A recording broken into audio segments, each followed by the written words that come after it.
इन्ना लिल्लाहि व इन्ना इलैहि राजिऊन। हमारे मुल्क में बल्दियाती इंतखाबात हमारे सूबे में ख़ास तौर से किसी सूरत नहीं हो पा रहे। कहीं पे इलेक्शन कमीशन गड़बड़ करता है तो वो हुक्म देता है कि इस्लामाबाद में इलेक्शन नहीं होंगे। कोर्ट के अहकामात के बावजूद इलेक्शन नहीं हो पाते। चार दफ़ा कराची के इंतखाब शिकार हो चुके हैं इस चीज़ का कि यहाँ पर इलेक्शन बार बार पोस्टपोन किए जाते हैं और इस पोस्टपोनमेंट की वजह सिर्फ एक है, वजह एक ही है, वो है इमरान खान और इमरान खान का खौफ। आज पूरे पाकिस्तान में कोई इंतखाब आप करा लें, आप वो बाई इलेक्शंस कराएं, नेशनल असम्बली का कराएं, प्रोविंशियल असम्बली का कराएं, आप वो बल्दियाती इंतखाबात करा लें, आप यूसी का इलेक्शन करा लें, आप मेयर का इलेक्शन करा लें, आज इमरान खान को हराने वाला कोई इस मुल्क में मौजूद नहीं है।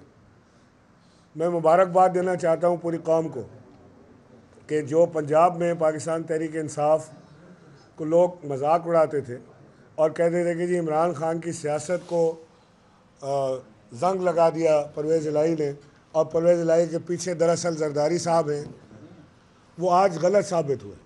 हम बार बार ये कहते रहे कि परवेज़ इलाही और मोनिस इलाही इमरान खान के साथ हैं, उन्होंने ज़बान दी है और वो साथ चलेंगे। और लोग इस बात पर शर्त लगाया करते थे कि ये असम्बलियाँ किसी सूरत तहलील नहीं होंगी और इसके भी वजूहत वो बताते थे कि जी इसके पीछे जरदारी साहब ने बंदे ख़रीद लिए हैं, वो अपना पैसा लेके वहाँ पहुँच गए हैं। वो सारा पैसा, वो सारे बंदे, वो सारी चीज़ें और वो सारी होशियारियाँ जो जरदारी साहब पंजाब में दिखाने की कोशिश करते रहे, वो सब तेल हो गई और फाइनली पंजाब असम्बली डिसोल्यूशन का साइन हो गया और इंशाल्लाह अगले 48 घंटे के अंदर पंजाब असम्बली डिज़ोल्व हो जाएगी। वो गवर्नर साहब लेकर बैठे हैं, उसको मातम कर रहे हैं उन पेपर्स के ऊपर, लेकिन वो डिज़ोल्व हो जाएगी और इसके डिज़ोल्व होते साथ ही हम KPK की असम्बली डिज़ोल्व करेंगे और इसके साथ 60% से ज़ायद सीटों के ऊपर पाकिस्तान में इंतखाबात दोबारा होंगे और कोई हुकूमत या कोई जो इदारा होता है, चाहे इलेक्शन कमीशन हो या कोई और हो, वो ये नहीं कर सकता कि डिमांड हो जनरल इलेक्शंस की और 60% सीटों पर इंतखाबात दोबारा कराते, और अगर वो करा भी लें दोबारा तो हम उसके लिए भी तैयार हैं। फिर इमरान खान की पंजाब में और KP में 2/3 अक्सरियत अगले 5 साल के लिए आएगी और फिर आप जनरल इंतखाबात कराइएगा जिसमें इमरान खान की हुकूमत हो तो इंशाल्लाह, वैसे भी हम तो आपको देख लेते हैं लेकिन इसमें तो बहुत ही वाह आपको हम देख लेंगे इंशाल्लाह।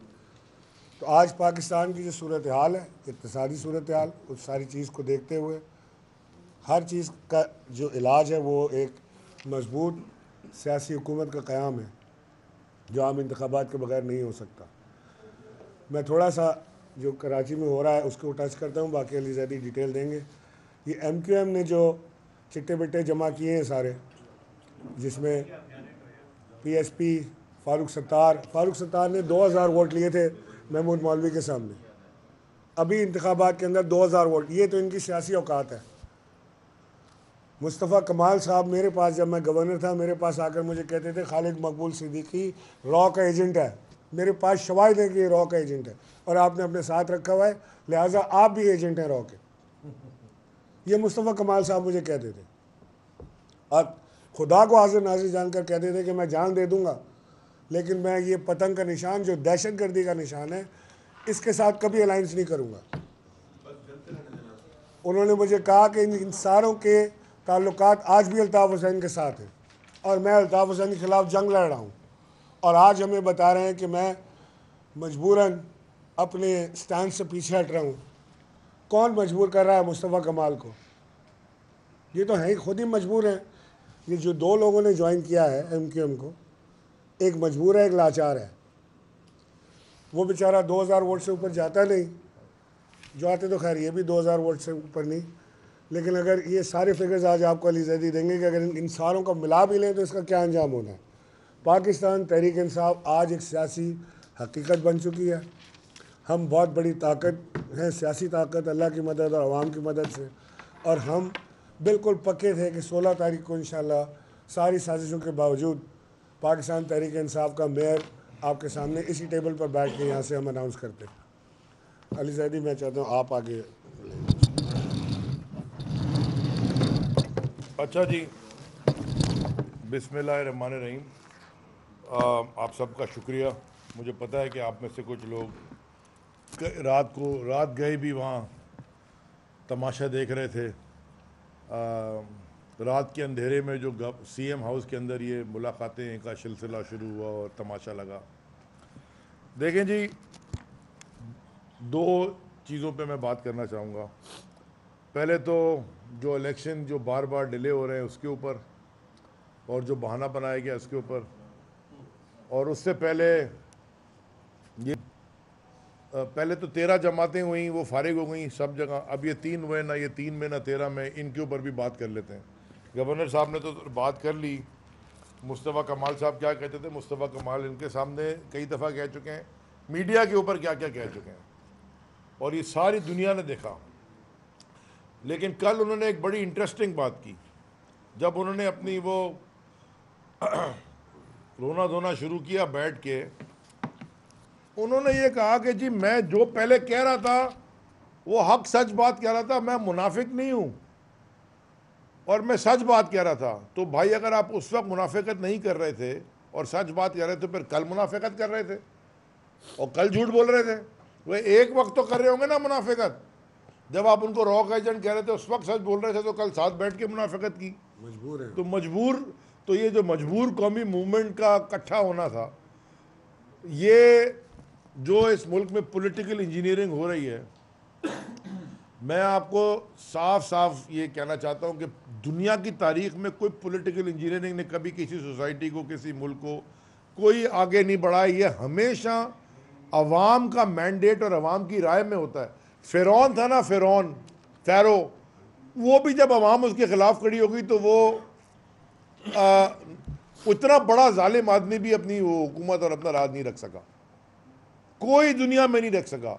जब अवाम का मैंडेट जिसकी तरफ होता है वो ही कौम आगे बढ़ती है, जब अवाम का मैंडेट माना जाए। ये पॉलिटिकल इंजीनियरिंग करा के आप इनको सारों को बैठा दे, ये मैं तो पहले दिन से कह रहा हूँ कि जल्दी करो जल्दी करो। हमारा बड़ा फ़ायदा हो गया इसके अंदर, कौम को समझ आ गई है। और ये जो मैं जाने से पहले मैं ज़रा आपको कुछ फिगर्स दे दूँ, ये प्लीज़ आप ये फिगर्स लिख लें। 2000 NA 239 कुरंगी में इलेक्शन हुआ, अभी जो इलेक्शन हुआ, ये जो तीनों मिलके बैठे हैं, ये खालिद मकबूल साहब, मुस्तफ़ा कमाल साहब और वो फारूक सत्तार साहब, इन तीनों ने मिलके अभी कुरंगी में जो इनका गढ़ समझा जाता था 19,706 वोट लिए। अभी हुकूमत इन्हीं की है, ये साथ हैं 19,706, और तहरीक इंसाफ को पड़े 50,014 और 7,000 वोट की धांधली भी, और 7,000 वोट की धांधली भी हुई फिरदौस भाई, क्योंकि वो इलेक्शन देख रहे थे। उससे पहले NA 245 जो आमिर लियाकत की सीट पे इलेक्शन हुआ, इसमें महमूद मौलवी साहब जीते। इन तीनों ने मिलके, पाकिस्तान, हकीकी, फारूक सत्तार, ये तो उनको मुस्तफ़ा का, सारों ने मिलके 17,912 वोट लिए हैं, और तहरीक इंसाफ ने लिए 29,522। इधर वो 13 भी शामिल है। हाँ, ये 13 तो सारे शामिल जी। 243 जब इलेक्शन हुआ था, तीनों ने मिलके 27,838 वोट लिए थे, तीनों ने मिलके, और तहरीक इंसाफ ने लिए थे 91,358। NA 244 जो मेरा हल्का था, मैं बता देता हूँ ना, ये जो कह रहे हैं कि जी इनका मैंडेट चोरी किया गया, मैं बताता हूँ उनका मैंडेट उस वक्त चोरी किया, आप तो हुकूमत में हो। इन तीनों ने मिलके, MQM पाकिस्तान, हकीकी और PSP और सारे कुछ मिलके 21,745 वोट लिया था।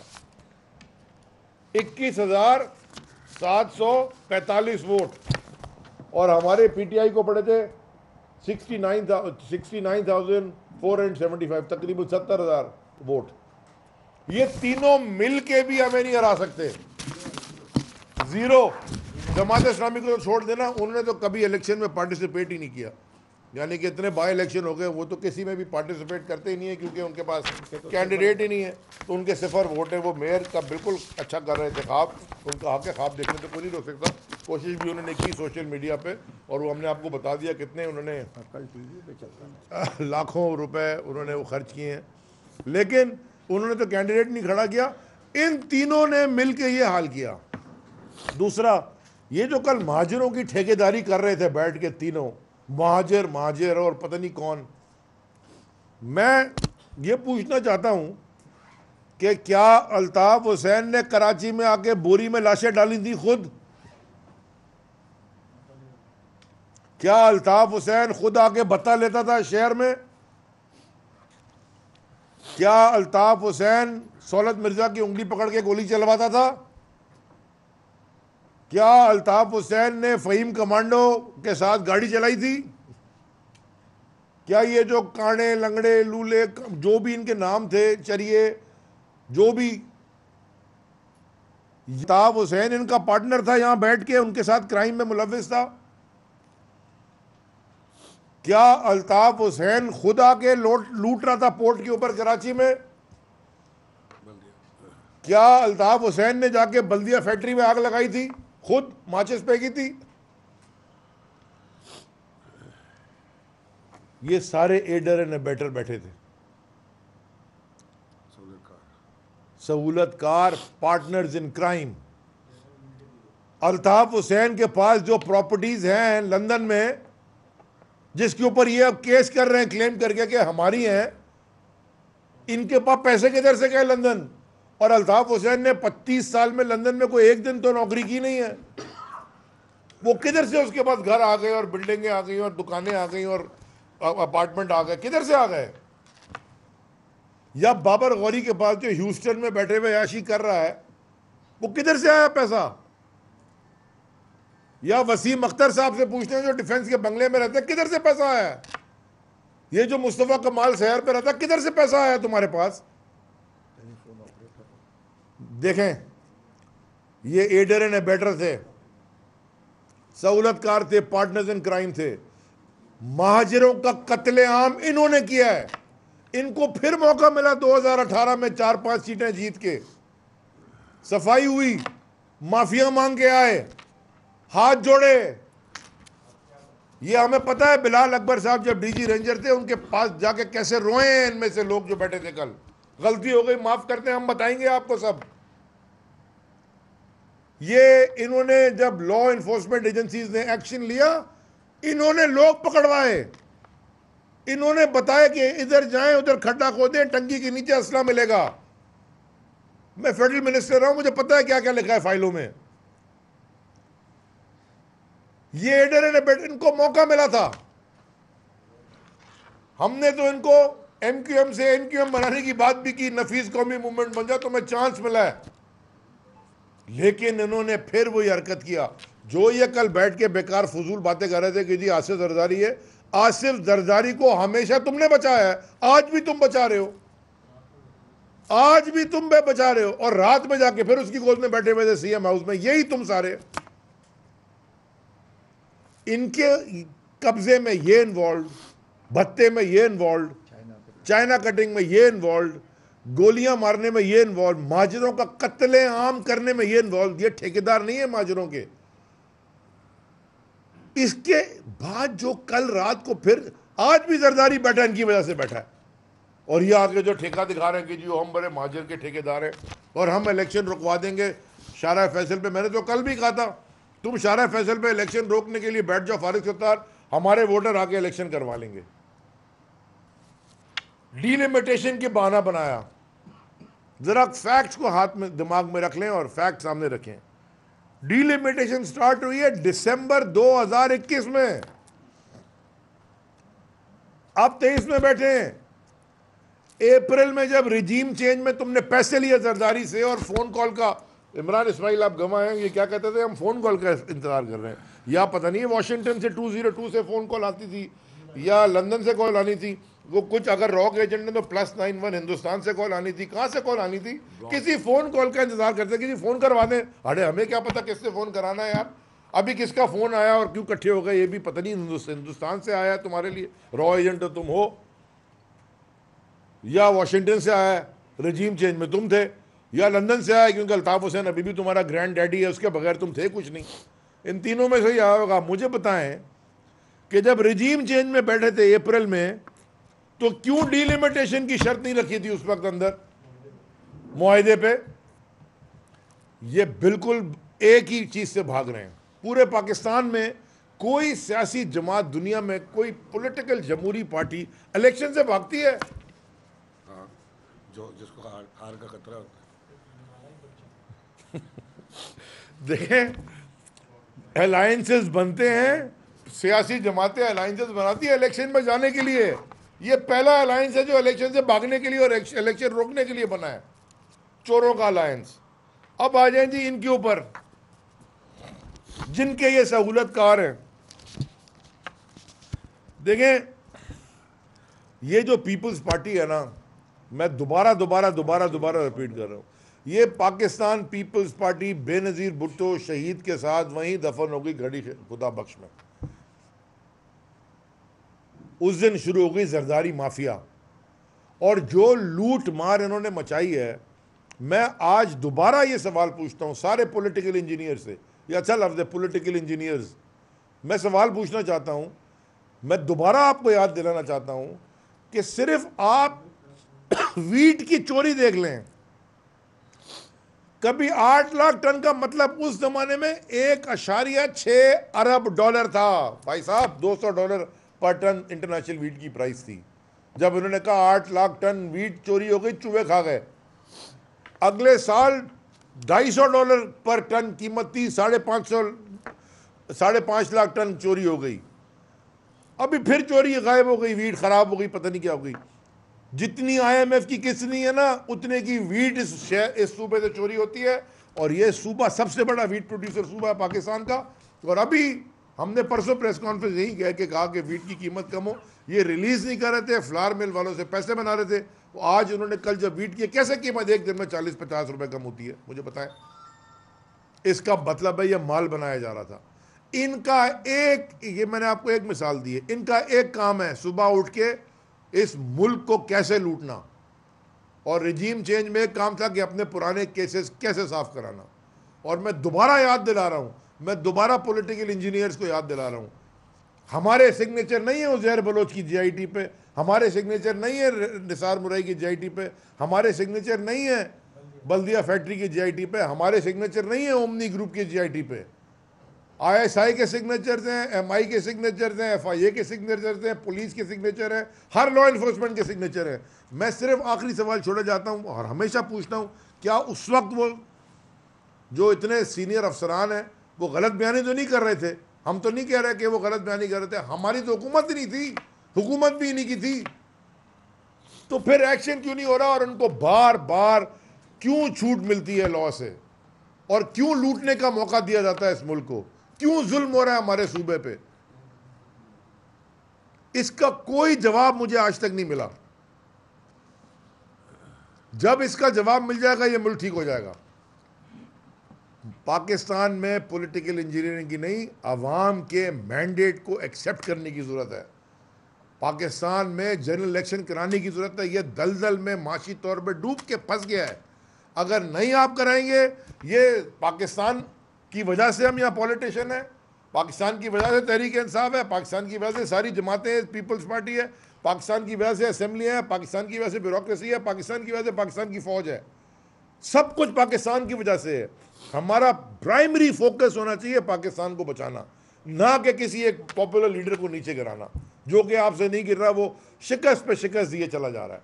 ये सारे PDM को मैं कहना चाहता हूँ, तुमने तो अपना सारा पैसा पाकिस्तान से बाहर रखा है ना।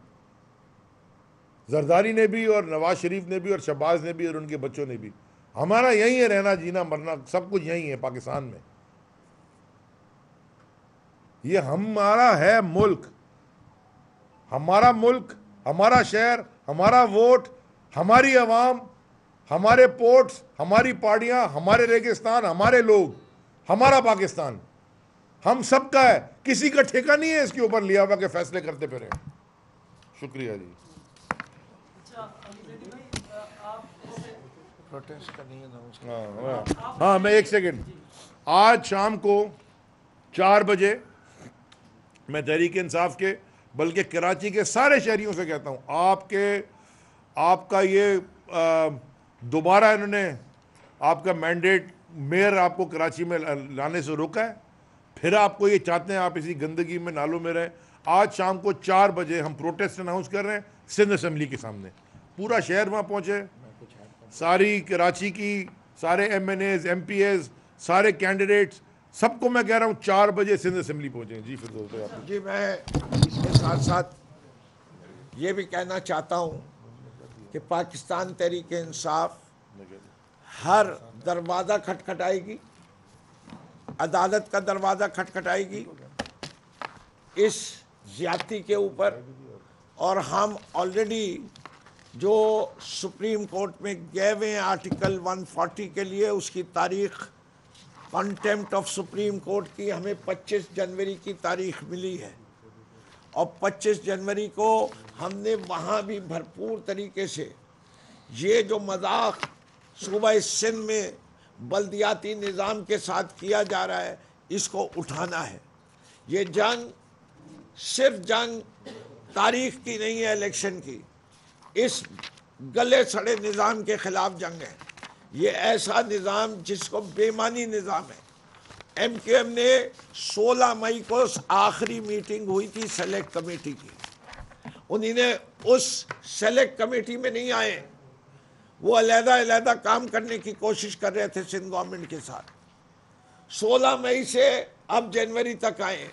ये है वो रिस्पेक्ट जो ये पार्लियामेंट को दे रही है सिंध गवर्नमेंट, या है वो रिस्पेक्ट जो MQM दे रही है उस पार्लिमानी कमेटी और उस प्रोसेस को। ये सिर्फ अवाम को बेवकूफ़ बना रहे। ये मैं तो कहता हूँ इनके लीडर हुए आबाद और महाजिर हुए बर्बाद, और इन्होंने कोई दर्द नहीं है इस शहर का। अगर इस दर्द होता तो पहला काम वही है कि पहले मेयर आए, उसके बाद जंग जारी रहेगी, जो हमारा स्टैंड है। हम समझते हैं कि डिलिमिटेशन गलत हुई है, लेकिन बल्दियाती निज़ाम नहीं आना वो उससे बड़ी गलती होगी। अगर MQM ने 5 साल क्यों गुजारे थे एक पावरलेस मेयर के तहत? वसीम अख्तर क्यों रहे थे मेयर? उस वक्त क्यों नहीं शार फैसल बंद की थी? उस वक्त क्यों नहीं छोड़ दी थी मेयरशिप? इससे कि माल बनता था। ये सिर्फ माल बनाने आते, जहां इनको चाहिए इन्होंने डीलें की है माल बनाने के लिए। ये हुकूमत में जब आए माल बनाने के लिए, माल नौकरियां, माल और नौकरियां, माल और नौकरियां भी बेचते हैं और नौकरियां बेचते हैं। तो ये और पीपल्स पार्टी दोनों एक ही कॉइन की दो साइड्स है, दोनों का काम करप्शन है, एक ही थाली के चट्टे बट्टे हैं। बार बार पार्टनरशिप में इन्हीं काम किया है, और ये इनका चेहरे पे से नकाब उठाना ज़रूरी है। कराची के अवाम देखे कि इन लोगों का किरदार क्या है। और मुझे पूरा यकीन है जैसे जब भी इलेक्शन होगा, अब इनके और इनके घिनौरे चौरे से नकाब उठ चुका है। इंशाअल्लाह हम अदालतों का दरवाज़ा खटखटाएंगे। हम समझते चीफ इलेक्शन कमिश्नर साहब का बयान आना चाहिए था कि हम इस इलेक्शन के पोस्टपोनमेंट के अंदर नहीं है। उनका बयान नहीं आना उनको पार्टीजियन बना रहा है। फिर एक दफ़ा साबित हो रहा है जो हम कहते हैं कि चीफ इलेक्शन कमिश्नर और उनकी टीम PDM की बी टीम है। इस्लामाबाद पोस्टपोन कराया साजिश करके, और अब कराची को साजिश करके फिर पोस्टपोन कर रहे हैं। और ये तीसरी दफ़ा हो रहा है कि 3 दिन पहले इलेक्शन से पोस्टपोन हुआ है।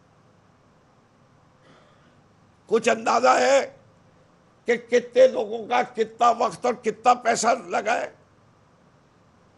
सिर्फ तहरीक इंसाफ का कम से कम 15,000 वर्कर ने कम से कम इन 4 दफ़ा के इलेक्शन में अपनी ज़िंदगी के अगर 50 दिन भी दिए हों, तो आप अगर 50 दिन तो 50,000 यौमिया 1500,000 वर्कर का लगा लीजिए कितना रुपए होते।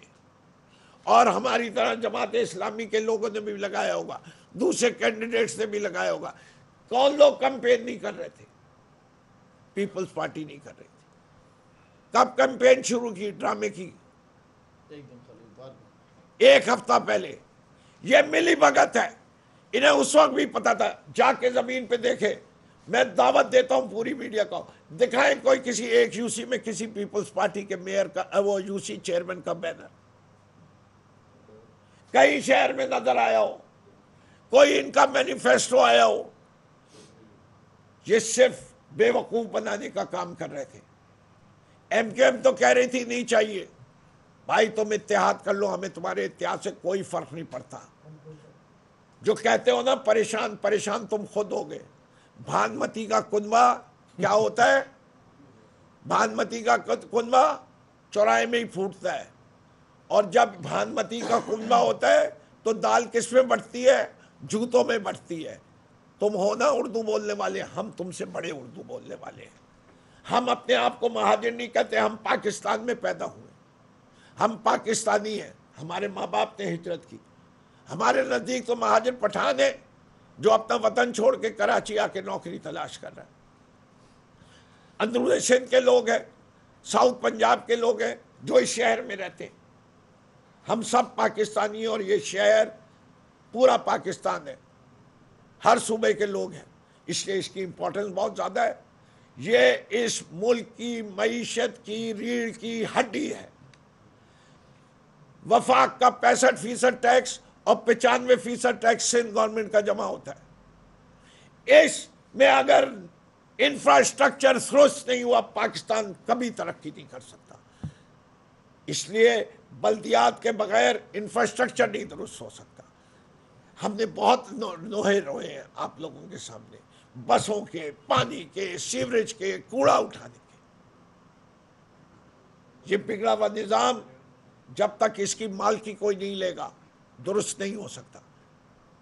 पूछते तहरीक इंसाफ ने क्या दिया है? तहरीक इंसाफ ने सबसे पहले इस शहर को अमन दिया, उसके बाद 4 नालों की सफाई की, उसके बाद ग्रीन लाइन दी, उसके बाद K4 का मंसूबा दिया, उसके बाद सिग्नल फ्री कॉरिडोर दिया। यह 18वीं तरमीम के बावजूद दिया, जहां सिंध गवर्नमेंट वफाक को काम नहीं करने देती। हमारे हर इलेक्टेड MNA ने, हमने उसके अंदर भी कोई 8 अरब रुपए से ज़्यादा का खर्चा किया कि पार्क बने, गलियां बने।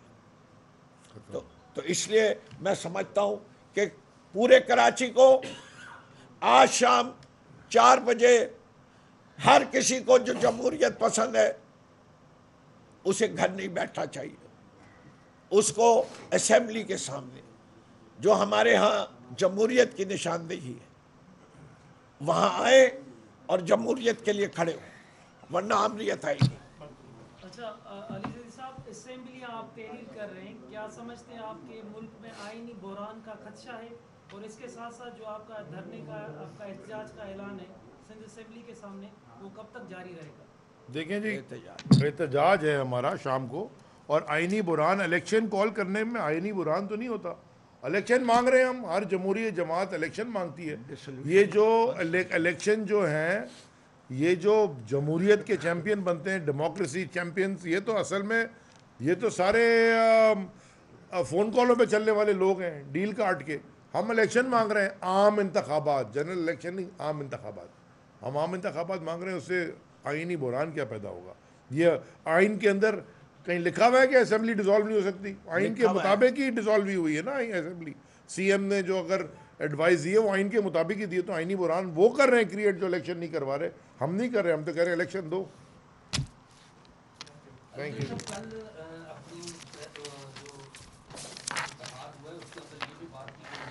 कि हम शरीफ के पूरे शहर बदमाश हो गया, तो इस तरह के अल्फाज जो हैं एक सियासी जमातों के लोग जब ये कहें तो क्या आवाम के अंदर ये खौफ नहीं जाएगा लोगों के अंदर? ये कोई इनसे डरता नहीं है अब, ये वो पुराना ज़माना गुजर गया। ये जब इनका कराची में वो फ़ोन कॉल के ऊपर कराची बंद होता था, और ये इनके पास कोई लोक शोक नहीं है। मैंने आपको बता दिया, इनका मैंडेट आपने देख लिया ना, इनको वोट कितने पड़ने हैं। यानी कि आधे पड़ जाएं तो मान लो कि चलो अगर PTI के कैंडिडेट को 30,000 पड़े, इनको 15, इनको तो आधे से भी कम वोट, 1/4 वोट पड़ा है, 25%। तो इनका ना कोई मैंडेट है ना कुछ है। और अगर ये इस तरह की बदमाशी करने जाएंगे, हमें पूरी उम्मीद है हमारी लॉ एनफोर्समेंट एजेंसी से कि कम से कम वो इतनी पॉलिटिकल इंजीनियरिंग नहीं करेंगे कि इनको ये शहर में हंगामा रहेगा। मैं तो उनको दावत देता हूँ कि अगर वो ज्वाइन करना चाहें हमें असेंबली में, सिंध असेंबली के बाहर, तो हमें ज्वाइन कर सकते हैं।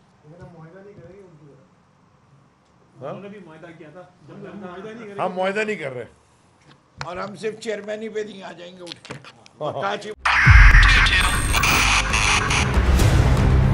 2022 बहुत सारे तोहफे भी देके गया पाकिस्तान की आवाम को। पाकिस्तान की आवाम को एक तोहफा ये दिया कि आवाम को पता चल गया कि पाकिस्तान का मीडिया क्या है। साल 2022 में सबसे ज्यादा देखे जाने वाला चैनल बोल न्यूज रहा नंबर 1। हमने बहुत सारे शोज और ट्रांसमिशंस की, पूरा साल मुसलसल जदोजहद में निकल गया कि ये वोट ऑफ कॉन्फिडेंस के पीछे कौन लोग थे।